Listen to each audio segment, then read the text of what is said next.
তো সবাইকে স্বাগত আমার আবার চ্যানেলে।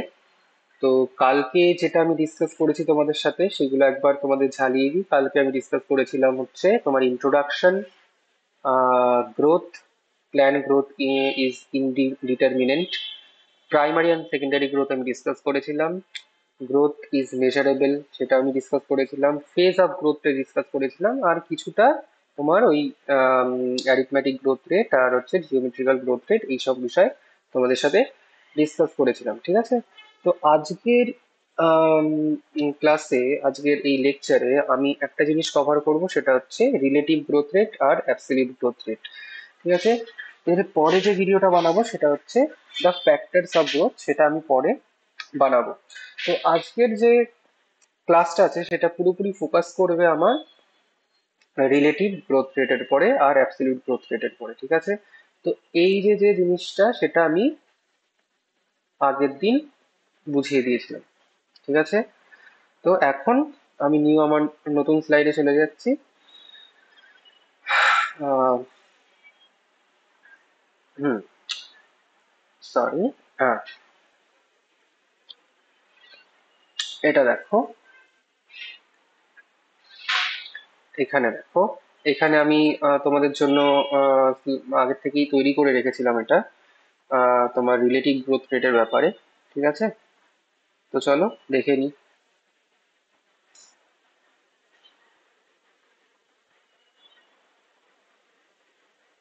হ্যাঁ, তাহলে এই দেখো, এখানে ইকুয়েশনটা তুমি দেখো। তাহলে তোমাদের আগে যেটা আমি ক্লিয়ার করতে চাই সেটা হচ্ছে অ্যাবসলিউট গ্রোথটা কি আর রিলেটিভ গ্রোথটা কি। ঠিক আছে?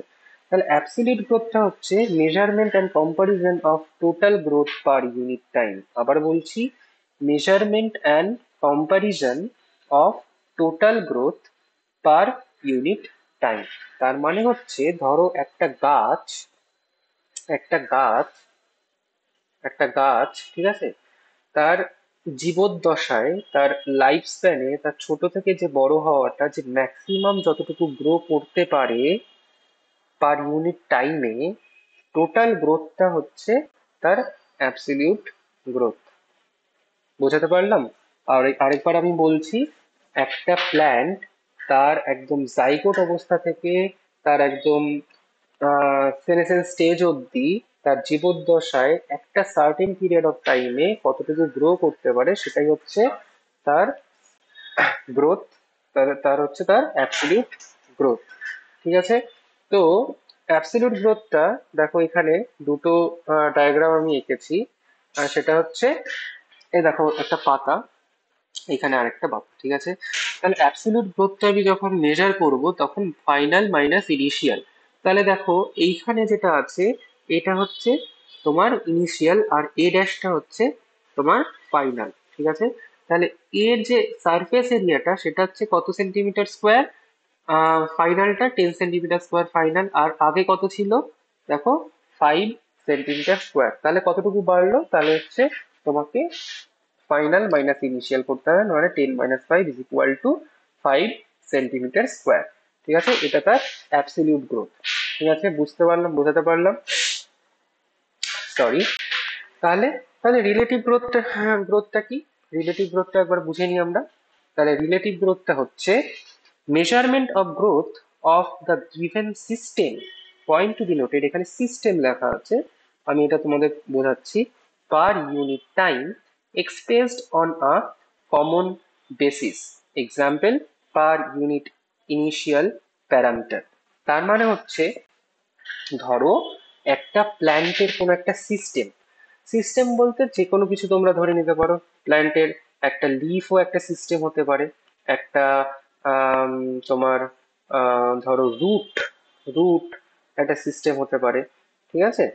একটা ধরো কাণ্ড, যেটা শুট, ঠিক আছে, একটা শুটও একটা সিস্টেম হতে পারে। তাহলে এই যে সিস্টেম গুলো একটা সার্টেন পিরিয়ড অফ টাইমের মধ্যে কতটুকু গ্রো করছে পার ইউনিট টাইমে, মানে হচ্ছে সার্টেন পিরিয়ড অফ টাইমের মধ্যে কতটুকু গ্রো করছে, সেটা তার রিলেটিভ গ্রোথ রেট। তাহলে অ্যাবসলিউট গ্রোথ রেট আর রিলেটিভ গ্রোথের মধ্যে পার্থক্য কি? অ্যাবসলিউট গ্রোথটা হচ্ছে তার একদম ফাইনাল পজিশনে গিয়ে যে টোটাল গ্রোথটা হচ্ছে সেটা হচ্ছে অ্যাবসলিউট গ্রোথ রেট। আর পার ইউনিট টাইমে একটা সিস্টেম কতটুকু গ্রো করছে বা ডেভেলপ করছে সেটা হচ্ছে রিলেটিভ গ্রোথ রেট। বোঝাতে পারলাম? তাহলে এটাই হচ্ছে তার পার্থক্য। তাহলে এটার যে ফর্মুলাটা যেটা আমরা দেখতে পাচ্ছি এখানে, সেটা হচ্ছে final minus initial by initial into 100। তাহলে এই পাতার ক্ষেত্রে যেটা হচ্ছে তোমার ফাইনালটা কি 10 সেন্টিমিটার স্কোয়ার। ঠিক আছে, আমি আবার এখানে দেখিয়ে দিচ্ছি, সেটা হচ্ছে 10 সেন্টিমিটার স্কোয়ার। আর হচ্ছে ইনিশিয়ালটা কি 5 সেন্টিমিটার স্কোয়ার। তাহলে final minus initial by initial into 100% মানে 100। 10 - 5 / 5 × 100 করে দেখতে পারলাম যে 100 সেন্টিমিটার স্কোয়ার, 100 সেন্টিমিটার স্কোয়ার। তাহলে এইখানে যে আরেকটা জিনিস আমি আরেকটা পাতা এঁকেছি সেখানেও আমি বের করি অ্যাবসলিউট গ্রোথ রেট আর রিলেটিভ গ্রোথ রেট। তাহলে এখানে ইনিশিয়ালটা কত না 50 সেন্টিমিটার স্কোয়ার, আর ফাইনালটা কত 55 সেন্টিমিটার স্কোয়ার। তাহলে অ্যাবসলিউট গ্রোথ রেট যখন আমি বার করছি তখন আমি দেখতে পারলাম যে আমার অ্যাবসলিউট গ্রোথটা কিন্তু সিমিলার হচ্ছে ওই আগের যে আমি পাতাটা এঁকেছি তার অ্যাবসলিউট গ্রোথের সাথে। তাহলে সেটা কি 5 সেন্টিমিটার স্কোয়ার। কিন্তু যখন আমি রিলেটিভ গ্রোথ রেট বার করতে যাচ্ছিলাম তখন এই যে ফর্মুলাটা কি final minus initial by initial into 100% বা 100। তার মানে 55 - 50/50 × 100%, 5/50 × 100% কাটাকুটি করে আমার বেরোলো হচ্ছে 10 সেন্টিমিটার স্কোয়ার। তাহলে এখান থেকে একটা জিনিস বুঝতে পারলে যে absolute growth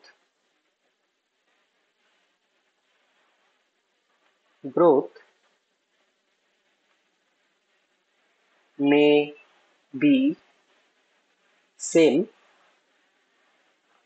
but the relative growth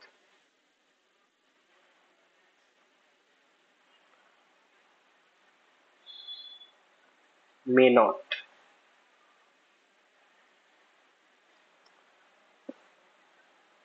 Sorry, may not। ঠিক আছে, তাহলে তার মানে তোমরা এখান থেকে দেখতেই পারছো যে এখানে কিন্তু 100 সেন্টিমিটার স্কোয়ার কিন্তু এটা গ্রো করেছে, কিন্তু এই ক্ষেত্রে মাত্র 10 সেন্টিমিটার স্কোয়ার খালি গ্রো করেছে। তার মানে রিলেটিভ গ্রোথটা কিন্তু ভ্যারি করতে পারে, কিন্তু অ্যাবসলিউট গ্রোথ সমান আছে। আমি বোঝাতে পারলাম? তাহলে চলো আরেকবার ঝালাই করে নিই। তাহলে রিলেটিভ গ্রোথটা কি? রিলেটিভ গ্রোথটা হচ্ছে তোমার একটা সিস্টেমের, কোনো একটা প্ল্যান্টের কোনো একটা সিস্টেমের, সেটা কাণ্ডও হতে পারে, সেটা তোমার কোনো শিকড়ও হতে পারে, কোনো পাতাও হতে পারে, এটাকে একটা সিস্টেম বলে ধরে নিচ্ছি আমরা। সেই সিস্টেমটা একটা সার্টেন পিরিয়ড অফ টাইমে পার ইউনিট টাইমে কতটুকু গ্রো করছে, কতটুকু ডেভেলপ করছে, সেটা আমার রিলেটিভ গ্রোথ রেট। ঠিক আছে, তাহলে অ্যাবসলিউট গ্রোথটা কি? অ্যাবসলিউট গ্রোথটা হচ্ছে একটা প্ল্যান্টের জীবদ্দশায় সে টোটাল কতটুকু গ্রো করছে একটা সার্টেন পিরিয়ড টাইমে, তাহলে সেটা হচ্ছে তার অ্যাবসলিউট গ্রোথ রেট। তার মানে আমি তোমাকে বোঝাতে পারলাম যে অ্যাবসলিউট গ্রোথটা কি আর রিলেটিভ গ্রোথটা কি। এটা হচ্ছে গ্রোথ রেটের দুটো আহ দুই ধরনের গ্রোথ রেট হতে পারে, একটা হচ্ছে অ্যাবসলিউট গ্রোথ রেট, একটা হচ্ছে রিলেটিভ গ্রোথ রেট। তাহলে তুমি এরকম একটা ডায়াগ্রাম খুঁজে পাবে এনসিইআরটি তে, তাহলে তুমি যদি সেটা তুমি আবার রিভিশন দাও এই ক্লাসটার পরে, তাহলে তোমাদের পুরো ব্যাপারটা ক্লিয়ার হয়ে যাবে। ঠিক আছে, আমি বোঝাতে পারলাম? এবারে এইটুকু একটু ছোট্ট ক্লাস, এটা আমি জানি, কারণ আমার এর পরে আমার ক্লাস আছে, ক্র্যাশ কোর্সের ক্লাস আছে। তো এইটুকু বুঝিয়ে, এইটুকু তোমাদের আমি যদি ভালো একটা করে বোঝাতে পারি, পারলাম, তাহলে সেটা তোমাদের লাভ হবে। ঠিক আছে, তো আশা করি আমি যতটুকু পারছি আমার ভিডিওটা ভালো করে, কন্টেন্টটা ভালো করে দেওয়ার চেষ্টা করছি। আমি ভিডিও এডিটিং জানি না কিরকম করে করতে হয়, তো আমি সমস্ত কিছু আমার এই ওয়ান নোটে করি, আর স্ক্রিন রেকর্ড করে সেটা ডাইরেক্টলি পোস্ট করি। আমার ভিডিওতে তুমি কখনোই দেখবে না যে ভিডিওতে কোনো কাট আছে, মানে কোনো জায়গায় কেটে আমি দিই না। যেটা পারবো সেটা তোমাদের মানে বলবো। আর যেটা না জানা থাকবে, না জানাতে অসুবিধা কোথায়? আমি এমটেক করেছি, আমি বিটেক করেছি, তার মানে এটা তো না যে আমি সবকিছু জেনে গেছি। ঠিক আছে, অনেক জিনিস আছে যেটা আমার জানার মধ্যে নেই, সেটা তোমরা জানো আমার আমার থেকে আরো ভালো। তোমরা আমাকে বলে দাও যে কোথায় কি আর একটু ভালো করে আমি আরো ভিডিওটা ভালো করে বানাতে পারবো, বা কোথায় আমার ভুল হচ্ছে, বা কোথায় বোঝাতে আমার কমতি থেকে যাচ্ছে, সেটা তুমি আমাদের ধরিয়ে দেবে। তো আমি আমার ভিডিওতে কোনো কাট দিই না, আর ফিউচারে আমি আমার ভিডিওতে কোনো কাট দেবো না, কারণ কেটে কেটে ভিডিও করা আমার কোনো অভ্যাস নেই, ঠিক আছে? তো আজকের ক্লাসটা এই পর্যন্তই। আমি আশা করি যে তোমাদের এই ভিডিওটা খুব কাজে লেগেছে, ঠিক আছে? এর পরের ভিডিওতে আমি গ্রোথ ফ্যাক্টর নিয়ে তোমাদের বলবো যে বায়োটিক ফ্যাক্টর, অ্যাবায়োটিক ফ্যাক্টর কি কি কাজ করে একটা গাছের বৃদ্ধির জন্য, ঠিক আছে? তাহলে আজকের এই ক্লাসটা আমি শেষ করলাম। থ্যাংক ইউ, এর পরের ক্লাসে আবার দেখা হবে।